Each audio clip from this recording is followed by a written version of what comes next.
Seja bem-vindo, eu sou Mário Sobral e o Jornal Segurito já está no ar. E hoje o tema é de extrema importância: indicadores. Imagina o seguinte, imagina que teu chefe chega hoje lá contigo e olha, eu preciso de uma apresentação para você mostrar como é que está a gestão do setor de segurança do trabalho. Se você não tiver indicadores, vai ser difícil apresentar isso. Só que não basta o indicador em si, você precisa saber analisar esse indicador. Bora pegar um exemplo. Imagina que você verifique a pressão de um trabalhador mensalmente. Esse é um indicador. Só que basta eu verificar a pressão ou, por exemplo, o batimento cardíaco desse trabalhador? Não, né? Eu preciso verificar qual o contexto. Ele estava em descanso? Qual a idade dele? Ele é sedentário? Ele não é sedentário? Tudo isso vai influenciar. No indicador também é a mesma coisa. Se eu digo que houve uma redução do número de acidentes numa empresa, isso não está me dizendo muita coisa. Como não, professor? Está diminuindo, ok? Quantos funcionários tem nessa empresa? Se eu tiver uma redução de funcionários, mesmo que reduza o número de acidentes, eu ainda assim não estarei melhorando necessariamente. E os indicadores mais conhecidos na área de segurança do trabalho são taxa de frequência e taxa de gravidade. Só que mesmo esses precisam ser bem analisados. Então, taxa de frequência você já sabe, né? Você vai pegar o número de acidentes, multiplicar por 1 milhão e dividir pelo número de horas trabalhadas. Então, todas as horas daquele mês que foram trabalhadas e faz essa divisão. Só que aí, digamos que deu 30. Então, o resultado dessa conta deu 30. Isto é muito ou é pouco? Ah, professor, eu posso usar um parâmetro e achar que isso é pouco. Não funciona bem assim, porque depende da tua atividade econômica.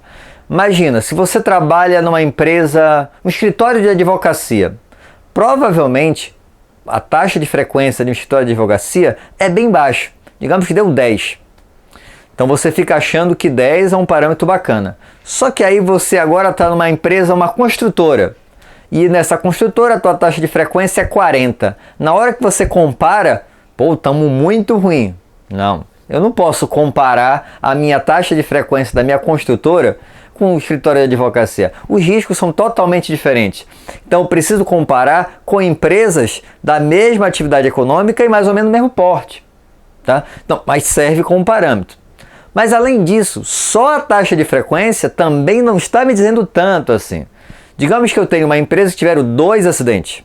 E outra empresa também tiveram 2 acidentes. Se eu for pegar a taxa de frequência, está mais ou menos igual. Tem o mesmo número de trabalhadores, será igual. E o mesmo número de horas trabalhadas, então não será um problema. Só que, na verdade, esses 2 acidentes da primeira empresa foram afastamentos de 1 dia cada. E nessa segunda empresa, cada afastamento foi de 100 dias. Percebe que essa segunda empresa é muito pior e aí entra a taxa de gravidade? Então, qualquer que seja o indicador, eu preciso de alguns parâmetros. Deixa eu pegar aqui minha cola para continuar passando as informações. Frequência da atualização. Também, dependendo do indicador que você vai utilizar, você precisa que seja mais frequente. Então, você vai atualizar esse indicador semanalmente, quinzenalmente, mensalmente. Quem vai definir isso é você, de acordo com a sua necessidade. Quer ver um indicador que a gente faz e a gente nem percebe?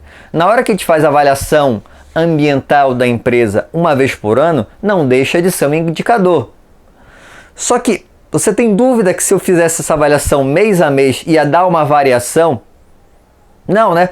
Então, dependendo do período, maior produção, menor produção, temperatura, período mais quente do ano, período menos quente, isso vai dar uma oscilação de acordo com a agente ambiental. Então, se eu achar necessário, eu preciso fazer com mais frequência. Tem empresas que têm produtos químicos muito arriscados, muito perigosos, e essas empresas fazem essa avaliação ambiental periodicamente, com uma frequência bem maior, e não apenas anualmente. Só que eu também tenho que ter cuidado para não exagerar no número de indicadores. Porque tudo bem, eu tenho lá taxa de frequência, gravidade, que não é o suficiente. Aí eu resolvo fazer mais 10 indicadores, 20 indicadores, 30 indicadores. Eu começo a me perder. É muita informação para analisar.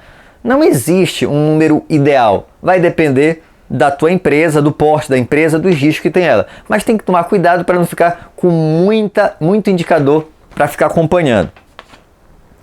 O que mais que você tem que tomar cuidado é nas ações que você vai tomar de acordo com esse indicador. Vamos lá, por exemplo, eu tenho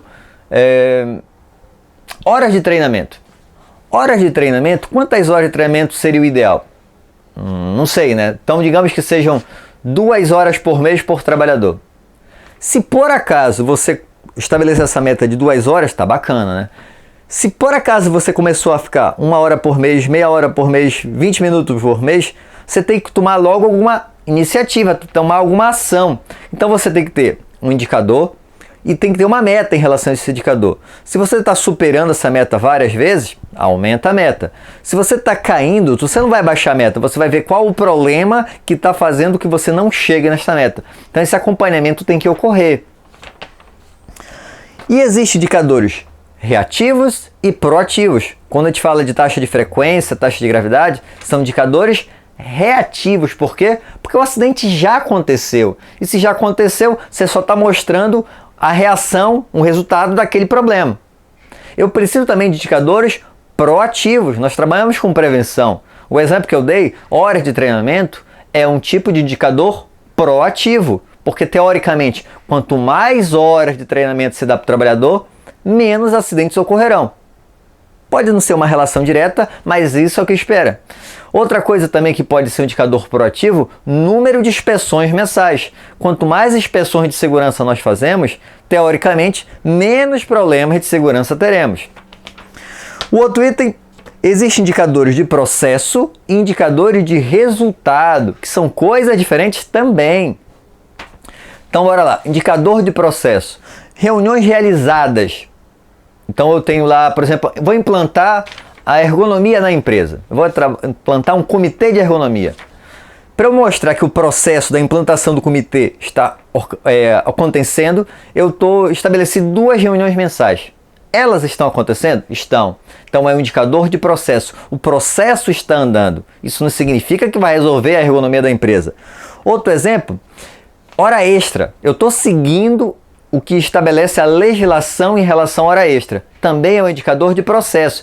Isso não significa que vai resolver, mas eu estou seguindo o que foi estabelecido pela legislação.